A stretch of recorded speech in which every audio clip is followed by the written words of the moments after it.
Yesterday we studied the sixth chapter, that is Poet and Pancakes, at the page number 63. Today we will discuss at the page number 64. You may see on the book. Let's start. The boss read out a long speech. Last page पे 2 words रह गए थे. The boss, जैसे ही आपका poet आता है जो England से आना था, तो the boss read out a long speech. Boss S Vasan ने एक लंबी स्पीच रीड की. It was obvious that he too know precious little about the poet. और ये बात बिल्कुल ऑब्वियस थी, क्लियर थी कि जो एस वासन थे उन्हें भी प्रीसियस लिटल यानी बहुत थोड़ा सा पता था उस पोइट के बारे में, या हम कहेंगे जो एडिटर आया था उसके बारे में. The speech was all in the most general terms, but here and there it was papered with words like freedom and democracy. जो स्पीच थी बिल्कुल जनरल टर्म्स के बारे में ही थी, साधारण बातों के बारे में ही स्पीच थी. लेकिन कहीं कहीं इस स्पीच में पेपर्ड था, इट मीन्स रिटन, कुछ लिखा हुआ था with words like freedom and democracy. कहीं कहीं इसमें फ्रीडम और डेमोक्रेसी वर्ड्स का भी यूज हुआ था. देन द पोइट स्पोक, और उसके बाद में पोइट ने बोलना शुरू किया, अपनी स्पीच थी. He couldn't have addressed A more dazed and silent audience. और वो इससे ज़्यादा डेज्ड, स्टन्ड, सरप्राइज्ड, हैरान ऑडियंस थी, उसको आज तक एड्रेस नहीं कर पाया था. इसका मतलब ये हुआ कि जो वहाँ पे ऑडियंस थी, जो गैदरिंग थी, वो हैरान थी उसकी वर्डिंग को सुनकर, स्पीच को सुनकर के. No one knew what he was talking about and his accent defeated any attempt to understand what he was saying. किसी को भी कुछ भी मालूम नहीं कि वो किस बारे में बात कर रहा है, क्या वर्ड्स यूज कर रहा है. सेकंड थिंग, द एक्सेंट, जो उसका एक्सेंट था, जो स्टाइल ऑफ स्पीकिंग था, जो बोलने का लहजा था, उसने उनके सभी अटेम्प्ट को, सभी प्रयासों को, जो अंडरस्टैंड करना चाह रहे थे, कोर से सुन रहे थे, उनके सभी अटेम्प्ट्स को डिफीट कर दिया, हरा दिया, और वो हार गए, अंडरस्टैंड नहीं कर पाए उसे व्हाट ही वाज सेइंग, कि वो क्या बोल रहा था. The whole thing lasted about an hour, और ये सब स्पीच ड्रामा चला 1 घंटे तक. Then the poet left and we all dispersed in utter bafflement. उसके बाद पोइट वहां से चला गया और हम सब भी डिस्पर्स हो गए, यानी जो पीपल ऑफ जेमिनी स्टूडियो थे, जो स्टाफ था, वो भी डिस्पर्स हो गए, अपनी अपनी जगह पे चले गए, स्कैटर्ड हो गए, वो फैल गए. इन अटर बैफलमेंट, कंप्लीट बैफलमेंट, बैफलमेंट मीन्स कंफ्यूजन, पूरी तरह से कंफ्यूज होकर के ये लोग वापस चले गए. What are we doing? कि हम कर क्या रहे हैं? What is an English poet doing in a film studio which makes Tamil films for the simplest sort of people? कि हम लोग कर क्या रहे हैं? और एक पोइट, इंग्लिश पोइट, यहाँ क्या कर रहा है?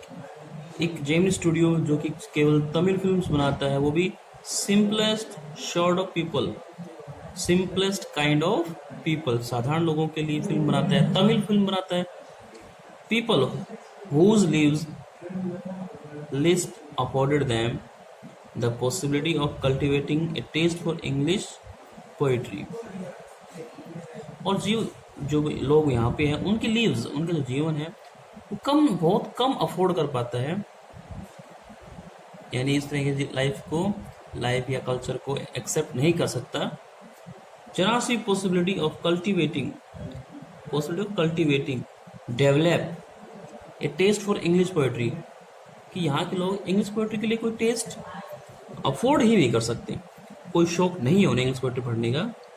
The poet looked pretty baffled too, यहाँ तक कि जो पोइट था वो भी कंफ्यूज था, जो पोइट आया था वो भी कंफ्यूज था, बैफल्ड था, सरप्राइज था.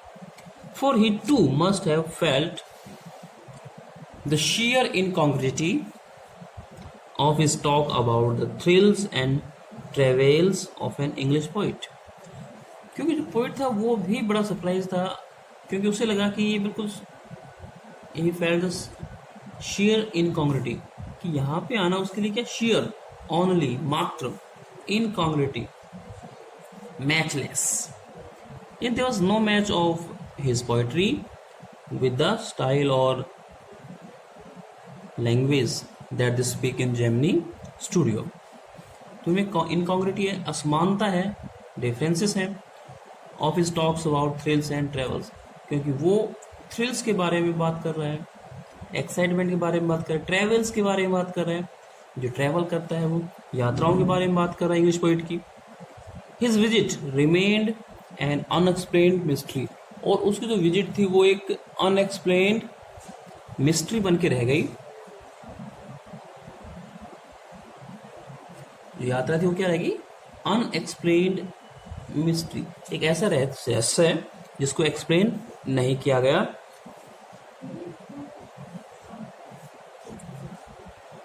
The great prose writers of the world may not admit it, but my conviction grows stronger day after day that prose writing is not and cannot be the true pursuit of a genius.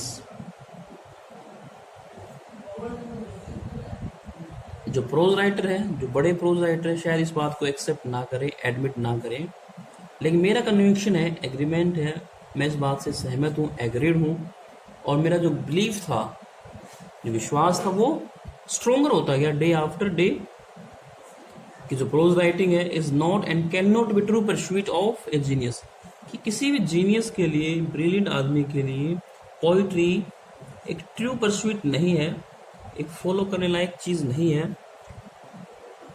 यानी एक genius आदमी pros writing को pursuit नहीं कर सकता, follow नहीं कर सकता, अपना करियर नहीं बनाना चाहेगा.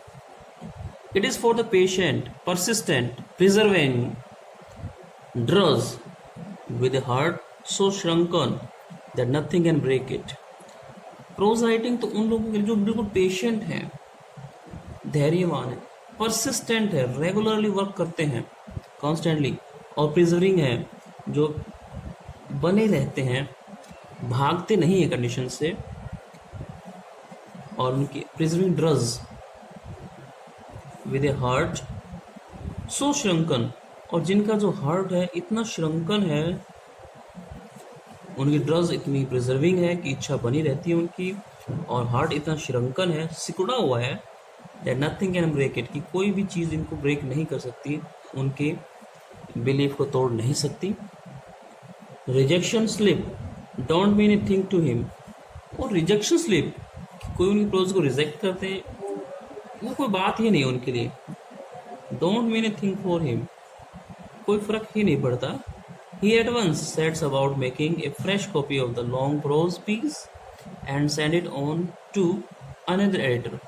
वो एक बार से फिर से एक फ्रेश कॉपी तैयार कर देते हैं, दोबारा से उसको राइट करते हैं उसी प्रोज पीस को, और दोबारा से सेंड कर देते हैं किसी और एडिटर को. इन क्लोजिंग पोस्टेज, यहाँ तक कि उसमें पोस्टेज भी इनक्लोज करते हैं for the return of the manuscript. Postage भी डाली जाती है, जो पोस्ट का रेंट है या टिकट्स हैं वो भी वापस डाली जाती है, ताकि अगर पसंद ना आए तो वो इस मैन्युस्क्रिप्ट को, हैंड रिटर्न स्क्रिप्ट को, प्रोज राइटिंग को रिटर्न कर सकें, वापस कर सकें. अदरवाइज एडिटर्स रिटर्न भी नहीं करते. It was for such people that the Hindu had published a tiny announcement in an insignificant corner of an unimportant page. इसी प्रकार के प्रोज राइटर्स के लिए द हिंदू, जो कि एक न्यूज़पेपर है, उसमें एक अनाउंसमेंट पब्लिश हुई, एक घोषणा करते हुए एक थोड़ा सा एक प्रकार से आर्टिकल पब्लिश हुआ, वो भी इनसिग्निफिकेंट कॉर्नर पे, अनइम्पोर्टेंट कॉर्नर पे, जो ज़्यादा आवश्यक कॉर्नर नहीं होता अखबार का, और उसमें भी अनइम्पोर्टेंट पेज, जो पेज इम्पोर्टेंट नहीं है. आप सभी जानते हैं कि अखबार में जो फ्रंट पेज है उसकी वैल्यू क्या है, मिडल पेज की वैल्यू क्या है, और फ्रंट पेज में छोटे से कॉर्नर की वैल्यू क्या है, और एक इनसाइड जो स्टोरी वाले पेजेस होते हैं जो कि ऑलमोस्ट इग्नोर्ड होते हैं, लोग ज़्यादा नहीं पढ़ते, उस पर एक न्यूज़ या एडवर्टीजमेंट का आना कितना इम्पोर्टेंट है. तो इसी तरह के एक इनसिग्निफिकेंट कॉर्नर पेपर का, और वो भी अनइम्पोर्टेंट पेज का, ए शॉर्ट स्टोरी कॉन्टेस्ट, और वहाँ पे जो अनाउंसमेंट थी वो थी एक स्टोरी कॉन्टेस्ट के बारे में, ऑर्गेनाइज्ड बाय ब्रिटिश पीरियडिकल, एक British periodical by the name the encounter. Encounter नाम के किसी पीरियडिकल ने, साप्ताहिकी जो सप्ताह में एक बार पब्लिश होता है, something that is published once a week, उसे हम पीरियडिकल कह देते हैं। It may be of fortnight, may be of month, it may be monthly. तो द एनकाउंटर है वो इसे पब्लिश करता है। Of course the encounter wasn't a non commodity among the gemnist literature. यहाँ तक की बात है कि द एनकाउंटर ये भी एक अननोन सा है, ज़्यादा नोन नहीं है, बहुत नोन अननोन कॉमोडिटी है। एक कौन वस्तु है ना, अगर ये थिंग के लिए, एक बात के लिए यूज़ किया गया कि एक अनजानी सी बात है जो जेमनी लोगों की जो लिटरेटी है, जो people who have some interest in literature can be call literati. I wanted to get an idea of the periodical before, और वो पीरियडिकल का थोड़ा सा आइडिया लेना चाहता है। I spend a considerable sum in postage sending a manuscript, और उसने एक कंसिडरेबल जितना होना चाहिए उतना ही सम ऐड किया पोस्टेज का, और उस मैन्युस्क्रिप्ट को, उस हैंड रिटन प्रति को वहाँ पे भेजा, सेंड किया, सेंडिंग उसने की है। Now you may turn the page at the page number 65। This is the page number 65. तो he send a manuscript to England, England में एक मैन्युस्क्रिप्ट भेजी गई। In those days the British council library had an entrance with no long winded signboards and notices to make you feel you were sneaking into a forbidden area। तो ये उन दिनों की बातें हैं जब ब्रिटिश काउंसिल लाइब्रेरी के अंदर जो एंट्रेंस होता है तो वहाँ पे कोई विंडेड साइन बोर्ड्स नहीं होते थे, जैसे कि आजकल होता है sign boards that can show you direction. तो इस प्रकार कोई विंडेड डायरेक्शन नहीं दी गई थी, ना ही कोई नोटिस वहाँ पे पेश था। और अगर आप उसमें एंट्री कर तो आपको यू फील होता है कि you are sneaking into a forbidden area, कि आप किसी फॉरबिडन एरिया में जहाँ पे प्रोहिबिशन है, मनाही है, उस एरिया में स्नीक कर रहे हो, इलीगली एंटर कर रहे हो। And there were copies of the encounter lying about in various degrees of freshness, और उसमें द एनकाउंटर की जो कॉपीज थी वो various degree of freshness, it means day wise. Fresh को मीन्स आज की, हम अगर न्यूज़ पर बात करें या किसी पत्रिका या जर्नल की बात करें तो अगर इस मंथ में पब्लिश हुई है या इस दिन पब्लिश हुई है तो फ्रेश है। येस्टरडे और मतलब लास्ट मंथ की बात करें तो वो उसी डिग्री में रिवर्स जाती है, तो जो जितनी पुरानी थी उतनी ही अलग ढंग से रखी हुई थी। ऑलमोस्ट अनटच्ड बाय रीडर्स, और ये जो थे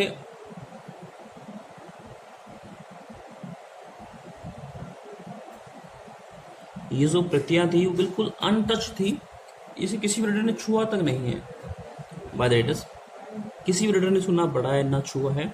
when I read the editors name, और जैसे ही मैंने एडिटर का नाम पढ़ा वहां पे कि कौन इसका एडिटर है, I heard a bell ringing in my shrunken heart, तो मेरे श्रंकन हार्ट में जैसे घंटियां बजती है उस तरह की feeling I. It was the poet who had visited the Gemini studios.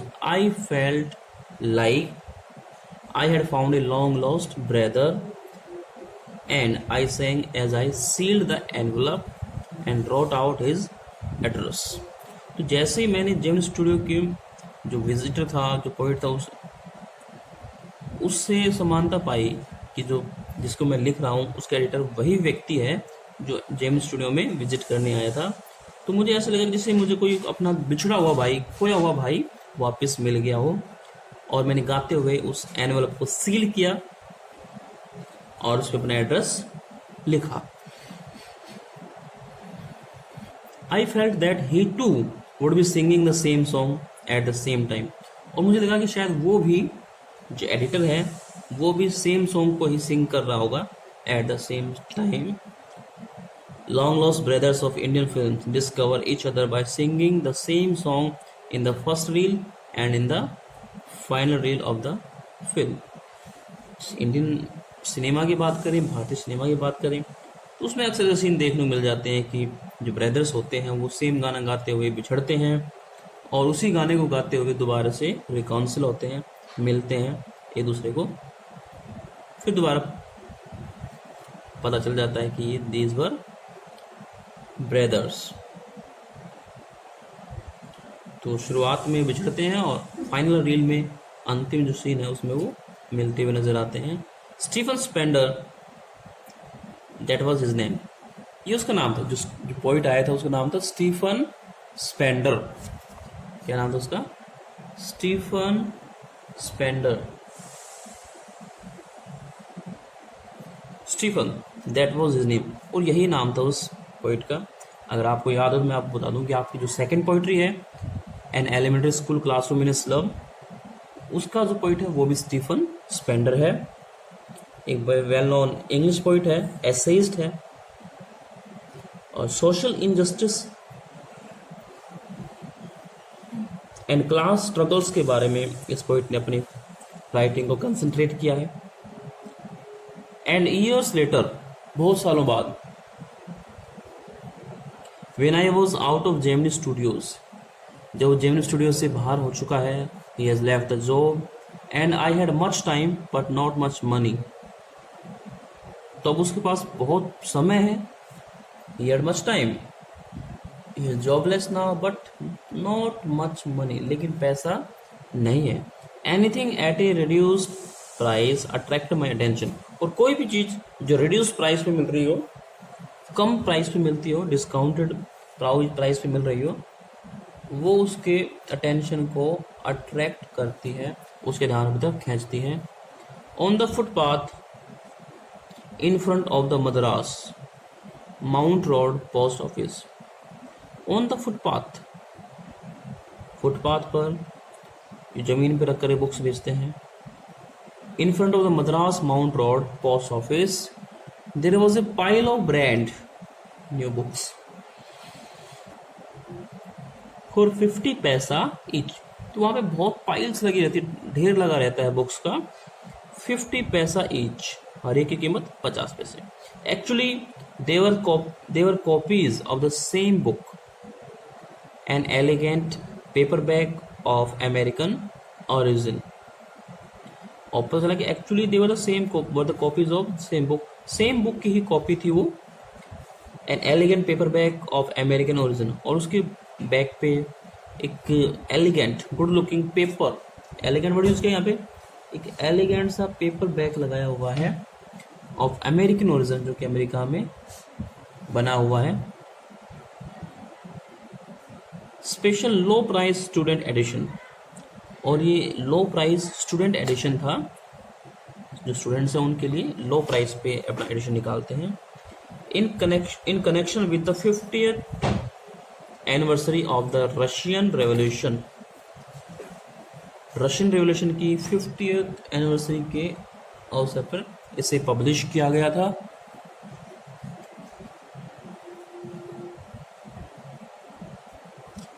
Russian revolution जो कि 1917 में होती है। आई पेड 50 पैसे and picked up A copy of the book, और मैंने उस बुक को परचेज किया, 50 पैसा पे किया, और अपना जो बुक की कॉपी थी वो मैंने ले ली। बुक का नाम था the God that failed, the God, ये है बुक का नाम, the God that failed, this is the name of the book. 6 eminent men of letters, 6 eminent men of letters in 6 separate essays describe their journeys into communism and their disillusioned return। तो यहाँ पे बताया गया कि 6 eminent, well known, famous men of letter, man of letter means some literary person, some studious one, in 6 separate essays। तो इन्होंने 6 separate different essays में अपनी जर्नी को डिस्क्राइब किया है इनटू कम्युनिज्म। कम्युनिज्म में इनकी जो जर्नी है, इनकी जो एंट्री है, उसके बारे में इन्होंने डिस्क्राइब किया है, डिस्कस किया है। एंड दे डिसइल्यूजन रिटर्न, और किस तरह से उनका वो डिसइल्यूजन होकर के, जो डिसइल्यूजन है वो रिटर्न करता है, वापस आता है। वो बिल्कुल डिसइल्यूजन हो गए। इल्यूजन भ्रमित होना, डिसइल्यूजन किसी भ्रम, not to have any illusion, भ्रम का न होना। These are Andre Gide, Richard Wright, Ignazio Silone, Arthur Koestler, Louis Fischer. You know Louis Fisher. See, Louis Fisher is the same person who has written one more chapter in our Flamingo, that is Indigo, about Gandhi. He has written the biography of Mahatma Gandhi. And Stephen Spender.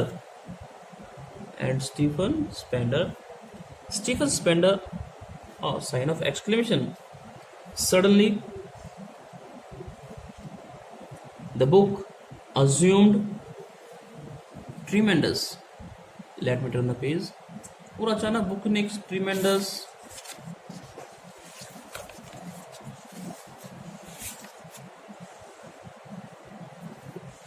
Significance, तो अचानक इस book ने एक tremendous significance develop कर ली।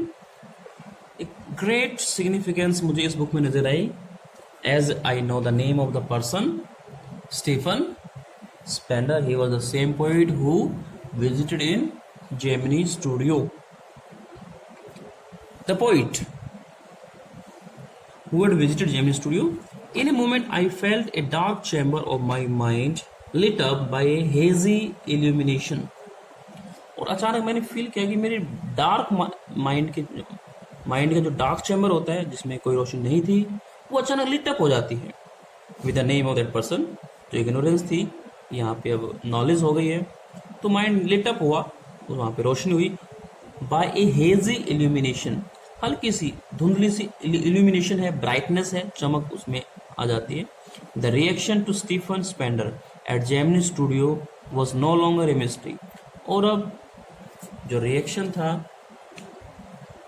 Stephen Spender के arrival पर at Gemini Studio, अब वो कोई मिस्ट्री नहीं रह गया था। जो हमारा रिएक्शन था कि स्टीफन स्पेंडर वहाँ क्यों आया था, अब वो मिस्ट्री नहीं रह गया था। The boss of the Gemini Studio may not have much to do with Spender's poetry, but not with his god that failed. जो बॉस है जेमिनी स्टूडियो का, शायद उसका have not much to do with the Spender's poetry, शायद उसका स्पेंडर्स की poetry से